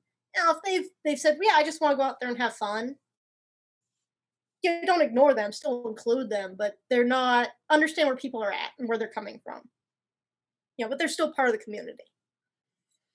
So, what else can we do to kind of include women in general? So, one of the things that we can do to include more women is to give them more visibility. Here's the thing. In minority groups, especially, representation matters. Seeing someone succeed in a place where you're normally not seen is huge for people. It's why we celebrate, you know, women astronauts, you know, women in STEM fields. And in the SCA for us, that representation is the Marshal peerages. And we only have 100 women, approximately 100 women between armored and rapier, women and gender minorities, excuse me, who have made it to that level. Only 100, approximately 100. And that number's changed a little bit, and I don't have current numbers because of the pandemic, and I've lost track of who they've validated. But that comes to be approximately 15%, less than 15% of the mods are women, and and maybe approximately 2% of the women in the are shiv, some form of the chivalry, and especially in the chivalry, uh, they have started to age out because what was it? I think 77 was the first female knight. So that generation is starting to, that older generation is starting to fade. And so we need to start building that next generation of the women who are currently out there and trying to get to that next level. And some of the ways we can do this is to provide that representation in other ways. To encourage women to teach classes, and these are going to be non-gender related classes. These are going to be classes based on, you throw that shot really well. Could you please go teach that? Hey, you're really good at this skill set. Please go teach that. And doing the same thing with one-on-one. Encourage them to teach one-on-one new fighters or give assistance. We do need to be careful about not just sending them to just teach other women, because then you're singling them out. Hey, you're really good at this. Go show other women how to throw a flat snap. Why can't I show everybody? I want to teach everybody. I don't want to just teach one group. And seeing women in these positions, well, they can teach a group of fighters how to do this. I'm going to go do this. Other ways that we can do that is using women as training partners when teaching drills. If you're doing a class and you're teaching drills and there's women there, try to grab them. Women or gender minorities, keep trying to grab them, use them as your training partner. Simple representation. We can do things to push to make them visible. These are things such as leading on the field. And I say leading, not support staff. Having them fight for the roses and rose tourney. Maybe having them as champions, or encouraging them to fight in champions, such as baronial championships, which goes back to that perceived ability of, I don't think I can win, why am I going to try? And really just try to find ways to highlight women. And we'd want to do it in a way that we're not putting extra pressure on them and spotlighting them. We just want to find ways to normalize their presence in all of these spaces when it comes to fighting. We're kind of dancing around a phrase that I want to a little bit more. I guess really a word, not a phrase. And that's tokenism. And speaking as someone who ends up being the token in a lot of spaces, for anyone who's unfamiliar, that's the idea that you've brought someone in, but you've continued to other them. Like, for example, having your singular female fighter be always teaching classes related to gender. So you are continuously highlighting this one part of their identity, which flattens them as people to, this is what you are. This is what you are to me. This is the value that you bring to our community. And this can give the appearance of diversity, right? It looks inclusive, but you're putting all of the weight of emotional labor, all of the work of education on them. And so kind of using them to fulfill some kind of theoretical quota. Look, we have one. This is our token. Look. I mean, this is really the equivalent of the I can't be racist, I have a black friend. You don't want to invoke the idea that you're diverse and then keep reducing people to one or two facets of who they are. That is failing to be inclusive. So keep in mind, we all bear the weight of education. Don't require it of people who have already spent the bulk of their lives trying desperately to make space for themselves. Give them the platform if they want, and then do what you can to elevate the issues that they're talking about. So I'm just gonna throw that in real quick. So we're kind of wrapping up. If anybody has any other questions, drop them in the chat. I have been following along, but are there any other additional kind of resources that you recommend people seek out if they want to continue to engage with this conversation? Yes. One of the big ones that I want to throw out there for anyone who's trying to figure out ways they can do things better. There is a book called Fear is the Mind Killer. It's by Kaya Sadowski, and they're an instructor at Valkyrie Western Martial Arts Assembly. And that book is spawned from a similar issue to what I'm seeing in the SCA. Is they saw a retention issue with HEMA, in that, they would see women come in, they'd be there for a while, they'd leave, gender minorities be there for a while, they'd leave, and they weren't seeing, them sticking with it. And so that brought about, how do we fix this? And so that whole book talks about this in a little bit more detail. It's actually where the collaborative and competitive learners piece came from. So that is a great place to start. It does focus on HEMA, so it will talk about self-defense in some places, but start there. Like, pick up that book, start reading it. The other thing is that with what's happening with the SCA right now with the pandemic is a lot of SCA resources are now online. There's been a virtual boom in classes. There's been global roundtables that we normally would never have. You have someone from Locock talking to someone in the East that you'd only see at something like Penzic. That's now happening on YouTube. And some of the places you can find this include 2 roundtables that went on, the Female Knights Roundtable and the Maestros of Defense have both put on their own, discussions. The Female Knights Roundtable talked about stuff like gear. They talked about headspace. They talked about having children and how that affected their path. The Maestros have taken questions and discussed them. And that gives you perspective and an idea of issues women face. The other thing that can help is that one of the things that we can do to fix a lot of this is by becoming better trainers. And if you're interested in training or how to train, one of the resources I've found that has been very great is SCA Coaches Corner. And it's an armored focus, but when they talk about things such as how to train when there's nobody to train with, how to be a better teacher, how to, do various things, what is headspace, that's a very good resource. Another thing is, a lot of this discussion has barely scratched the surface to these problems. And there's a lot more of this conversation that I don't have time to get into, literally. So there's other classes out there. There was a class taught last Sunday.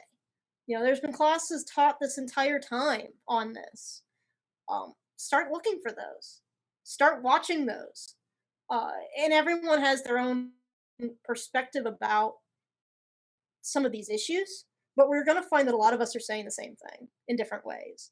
And you'll hear the different stories and how they've affected people. Because my experience is vastly different from somebody else's. So start seeking that out and start just trying to learn more. You're muted. I did so well. I made it almost the whole way through. No. Okay. Sorry. Oh So man, close. So I owe close. you a drink. Just you. I'm not doing it for the audience. Just you. Um, We'll get drinks after. That's fine. indeed, indeed. Um, I have some questions. Okay.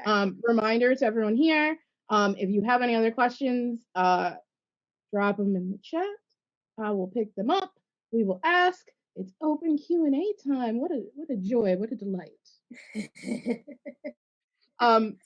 Okay, so I'm gonna go ahead and ask the whole question. It's kind of a longer one, and it's in two parts.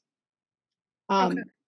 As a gender minority fighter who can pass as the gender of privilege, is there an expectation to pass as that gender? If I take the field expressing a different gender than the one others would assume based on physical appearance, will there be any official or cultural pushback by either the marshalate or the other fighters present?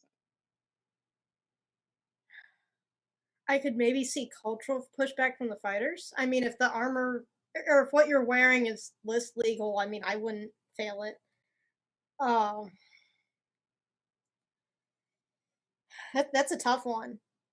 Just because I could see cultural pushback from some people, like, what, that's not what you normally wear. It's more acceptable for a woman to dress like a guy than a guy to dress like a woman.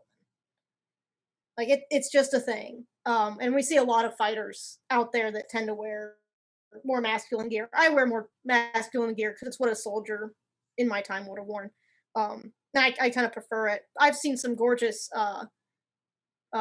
dresses or apron dresses that people have worn on the list field, and it looks awesome. But yeah, that's a tough one. I could see cultural pushback possibly happening. And I mean, so keeping in mind, right? So you're accounting for folks who are also non-binary, right? Right. I think in terms of presentation, I wouldn't say there's an expectation that you pass. I wouldn't say that there's an expectation that you pass for the privilege gender if you can. I wouldn't say that. That seems potentially very problematic to me, just coming from the idea of like inclusivity. Right. And I don't care what people wear as long as it's safe. Like Right. right. But I mean, in terms of real pushback, so there are always elements of passing privilege to not having to acknowledge being part of a marginalized group, right? Identifying outside of the gender binary can absolutely have repercussions with people who are behaving in manners that are bigoted. So I don't want to say that that's cultural. I would like very much to believe that that is not a cultural thing, and certainly if it is part of the local culture, that is problematic. That is against our policies. It needs to be addressed. Right. I never said it was a good cultural thing. Yeah. You should absolutely not expect the marshalate to push back against that, and if they do, they should be immediately reported. Yes. If they do, go find someone to go deal with them. Just throwing that out there, that is absolutely not appropriate or okay in any way. Okay, I hope that answered the question. There might be folks in the comments who have better perspectives on that. Yeah. Again, I don't fight, so I'm really just kind of the outside looking in and talking about the experiences that I've heard from folks. And no one's going to give me pushback for wearing more masculine clothing on the fighting list. So I don't have that experience to go off of. And I want you to get the right answer to that, or at least a better answer to that than I can provide. I think there is something to be said for, tapping into, again, that kind of more privileged gender as we were describing it. It is the statistical norm, right? So you are less likely to get pushback for looking more like everyone else. Yes. And that is just kind of the unfortunate reality of people othering people in problematic ways. It is kind of the baseline of assimilation, right? When we talk about cultural assimilation and people doing things to kind of fit into whatever that norm is. I've talked about before straightening my hair for years before things like job interviews to try to fit into what this paradigm of acceptability was. I understand why people do it. It doesn't make it okay. It doesn't make the behavior that causes it okay. It doesn't condone the circumstances that we find ourselves in to make these choices. So, the next question. So, when it comes to racial inequality, oftentimes marginalized populations are expected to perform twice as good as non-marginalized populations. Do you find that this is the case with gender as well? Yeah, I can definitely see it. There is, because there is a lot fewer, especially on the armored list, women out there, that can fall into that, the stereotype threat and the idea of the unconscious bias of expectations of, if I don't do well, how does this look on other people? How does this continue that concept that maybe women aren't as good? And once again, if you internalize that, you're going to have issues.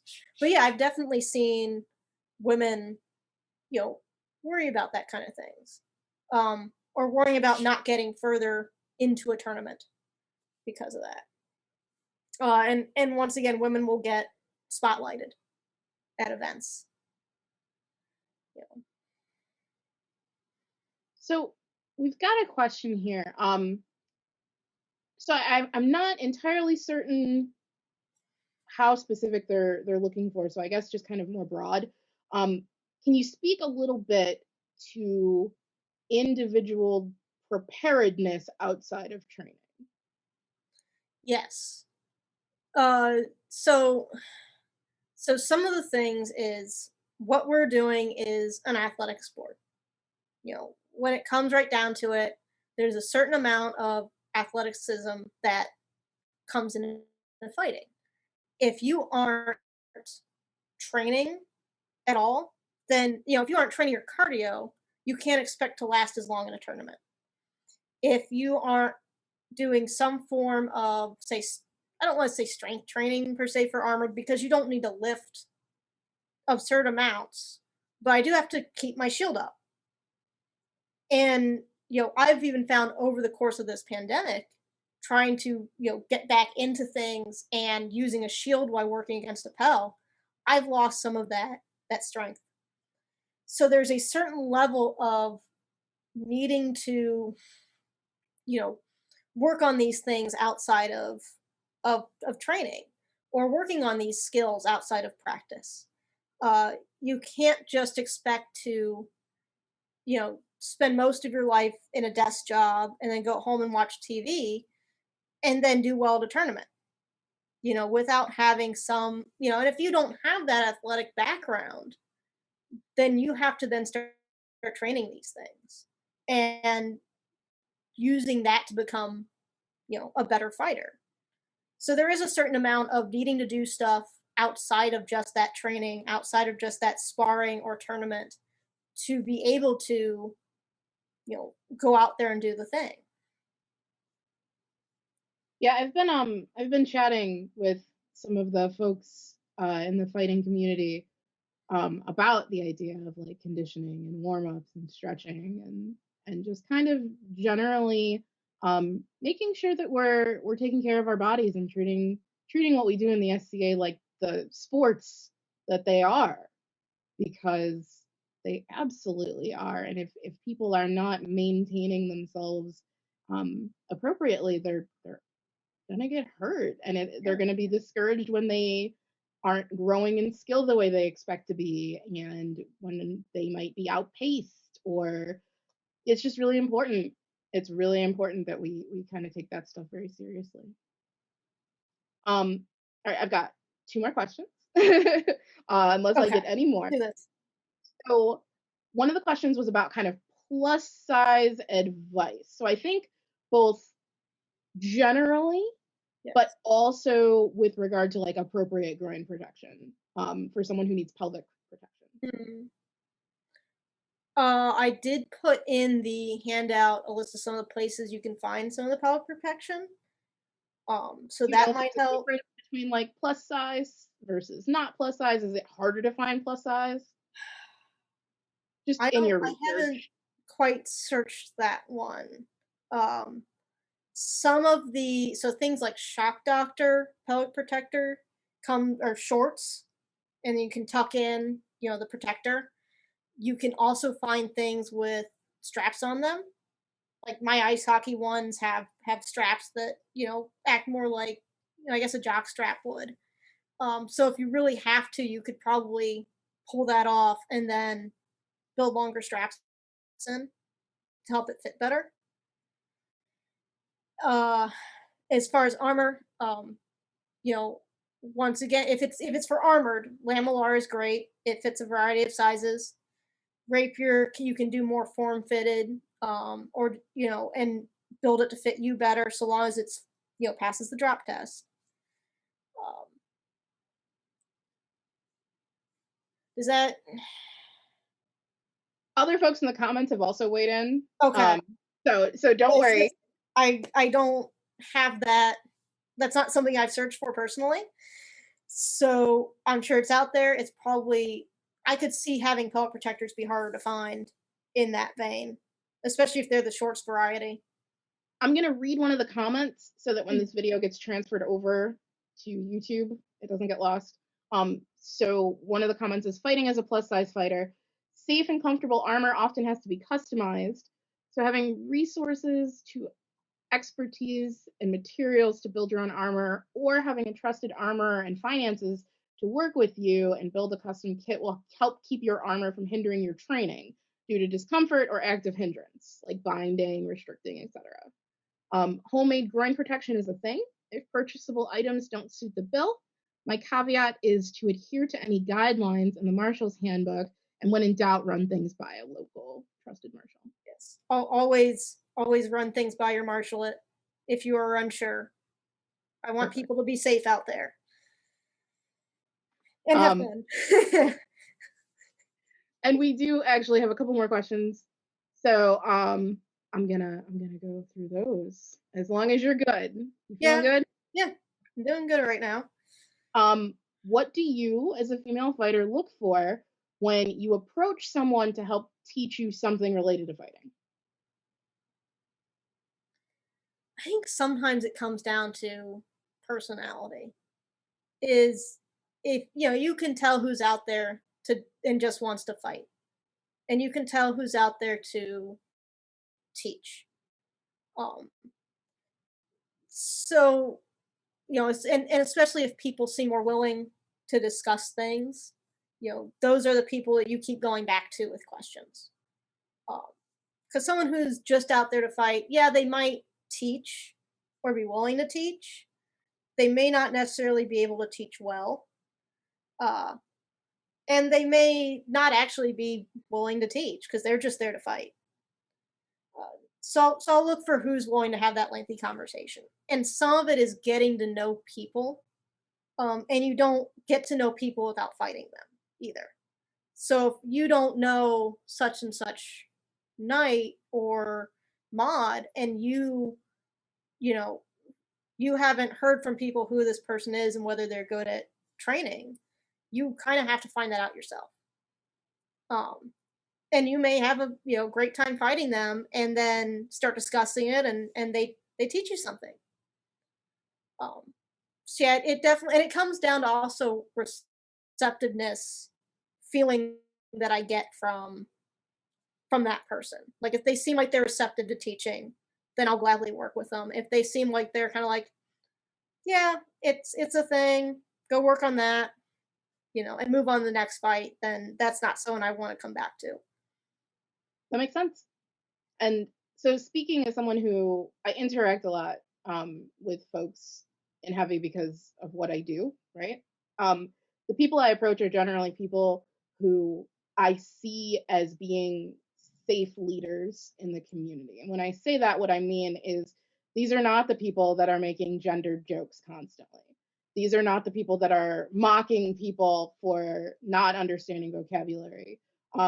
These are not the people who are participating in a culture that continues to ostracize groups as a whole, right? And generally speaking, these are not the people that hang out with the people that do that either. Right. Because I don't know who you are. I only know what I see. We talk a lot about problematic behavior in the sense of, isms, right? Racism, sexism. And people get very turned off by this. I'm not a sexist. I'm not a racist. I'm not this. I want to let people know it is less about who you are and it is more about what structures you uphold. I won't accuse you of being that person, but I can definitely say people engage in behavior that upholds sexism. And it makes me less willing to be vulnerable around you if I know that that's the kind of behavior that you support. So throwing that out there. I think especially creating that kind of atmosphere for newer folks, for people unfamiliar with the community to be willing to even step in means really actively rejecting the kind of behavior that could be a turnoff, and not just kind of being silent and letting it happen around you. Particularly if you the other thing we can do. The other thing we can do is kind of help fighters find people to help teach them. Yeah. If they're newer and they are struggling with something, it is kind of my job as a more experienced fighter to say, hey, I think you should go work with so-and-so on this shot. Or you're struggling with footwork and this person teaches it really well. That's kind of a responsibility we have as, the more experienced fighters, is that we know people and we've been around for a while and we know who to talk to. We've already done that legwork of finding out what people are good at and who is safe to be around. It's good to train with. So we can start pushing them down the path of working with those people that help. Another question, how would a female marshal on the field be perceived? This is someone who's done the classes and then after the pandemic will take the field. I think people are happy to have female marshals out there. I can see the issue with dismissiveness happening. I don't think it happens very often because normally we listen to our marshal. If they say hold, you stop. If they say there's a problem, you take care of the problem. Can they be dismissed? Sure. I don't think it happens a lot. At least not in my area. That's the thing, is I can only speak from my experience. I don't tend to have issues with that, but there are other people that might. Regardless, go out there, go get your marshalate. Good on you for doing this. We need more people that are marshals so we can all go fight. But I think for the most part, they're just going to be happy to have you out there. They're going to be glad to have another safety officer and someone else to inspect things. Yeah, I mean, again, limited perspective, but it seems like because of the volunteer nature of everything we do, you need marshals to make things run, and people are just grateful to have the help. Obviously, always be aware of some of those undercurrents that can affect things. But I think the marshals that I see on the field get a good amount of respect, regardless, just for the sacrifice of their time to make this run.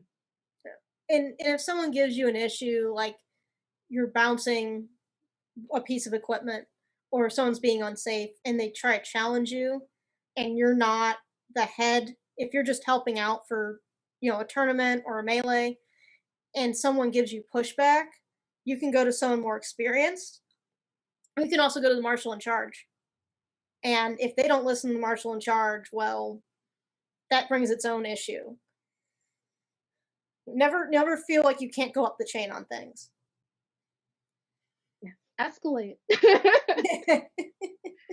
Have like a little flag that just says escalate, and I can wave it whenever. How about de-escalate? No, just escalate. Escalate your issues. I swear, if you have talked to someone and they are not in a position to help you, escalate. Go up. Seriously. Yeah. Learn who your Kingdom Earl Marshal is. Familiarize yourself with the Kingdom Seneschal's contact information. Escalate things. Yeah, Do not I wholeheartedly agree with they're that. wrong. Yeah, if something's wrong, keep going up the chain. I've been a seneschal. I am a marshal. If something isn't going right, you have to go up the chain.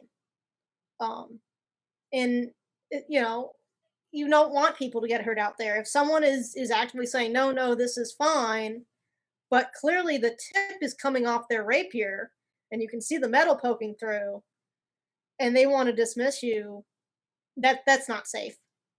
You know, you got to play with what is safe and what is right. And sometimes it does mean going up the chain Absolutely. and getting someone who has a position above you to deal with them. You know, it gives weight to your words. As a note, at an event, you got your marshal in charge, your event steward. Your event steward is empowered to remove people from events for being unsafe. While that event is happening, they are empowered as deputy seneschals. So you can go to marshal in charge, event steward, seneschal. Just letting people know what people are empowered to do. I don't think I realized that event stewards were deputy seneschal until I was a seneschal. And finding a lot out of people do know. Yeah, they're on site. They count as a seneschal. Yeah, for the length of that event, they are deputies seneschal, and they are empowered to remove elements that are unsafe from site. So, as a note, there are event stewards who don't know this information. So, just throwing that out. All right, last question. Okay. When we get back on the field, what would you like to see happen? When we get back to on the field, one of the things I want to see happen, and I'm saying this as a marshal, is I want people make sure they check their gear. I want to make sure that people start slow to a point, because some people are coming from being, desk job on the couch and not having done anything. I want to have us do some drills and make sure that we're warming up. We still want to make sure we have the fun of spar, because that's what we all come back for, and that's what a lot of us are missing, especially in all of this. But I want us to start looking at becoming better trainers and trying to find ways to do things better. And that may mean that, we definitely make sure we do those 10 minutes of drills before training, because that gets us that practice that some people haven't had. So I worry about injury a lot in general. But as far as women go, I want you out there on the list. That's what I want. That's what all of this boils down to, is I want more people to fight. So if this is something that you're thinking about doing or have thought about for a long time, I want you to start looking at how to do it. And I want you to start taking some of these things we've talked about and building it now. If you don't have loaner kit, or you don't have a loaner kit that fits a variety of people, start looking at that now. Some places are starting back up, I think in May, some places after June. That's all kingdom based, so there's time to start working on these things. We can start building that community again. It's safely, uh, because, and you can have armoring nights online too. There's groups that are doing virtual armoring nights that had armoring night beforehand, so you can have get-togethers that way, and talk about working on gear and how to build it. We can't necessarily do some of the carpooling right now. We can't necessarily do eating out together. I've seen people maybe patio, but we can start building that community and that conversation. We can start working together to build that training practice to a way that works, because a lot of us haven't done anything for the past year. And we can start having that conversation about, we'll have to have calibration conversations again. Was that too hard? Was that too light? And trying to figure that out, because we've lost a lot of that, knowledge mentally. So we can start doing some of these things as we come back. We can start building that community, building those discussions. We can start drilling things. And we can all go out and have fun, right? Because we all miss this. We're talking about fighting, but we don't get to do it. Thank you so much for doing this. We have been chatting about you coming out and having this class for such a while, and I'm so excited that we finally got it worked out, and I think this has been super useful. I also want to say you have almost 400 comments to read. So. I'll get on those tomorrow. So please enjoy that. No, this was wonderful. Thank you so much for sharing your expertise with all of us. I really appreciate it, and I know everyone else does too. If people have additional questions, on my handout there's an email. I'm hoping that this has helped a lot of people, that this has started spawning discussions that we haven't been having, or getting people who haven't heard some of these things the information. Do you have any final thoughts? Go fight. If you want to fight, go fight. Go have fun. An excellent final thought. Thank you to everyone. I'm going to do a really quick plug. This Friday, we are having a town hall with John the Bear Killer, who's the president, and Liz Schreier, who is the Society Seneschal, and Bridget and I will be hosting it. We're going to be talking about any questions you might have for the reopening, which is approaching in the next month and a bit. So if you have any questions about SCA reopening, check it out. You can submit questions still, and we will incorporate them into the town hall itself. You can also ask questions during it. And much like tonight, I will be splitting my focus and pulling questions that aren't answered already. As a note, to make it very, very clear, this is for the society level resolution. This is not going to be kingdom specific. Your kingdom will set parameters. Give your kingdom the chance to do that. They work very hard. Give them some time. They will absolutely set out what is safe in your area according to what is best for your particular populace. So thank you everyone so much. I do classes. This class will be archived on the SCA DEI page. And if you need anything else, you can reach me on Facebook or at equity@sca.org. And thank you again to Wolverine. Yay. All right, guys. Have a good one. Thank you for joining us.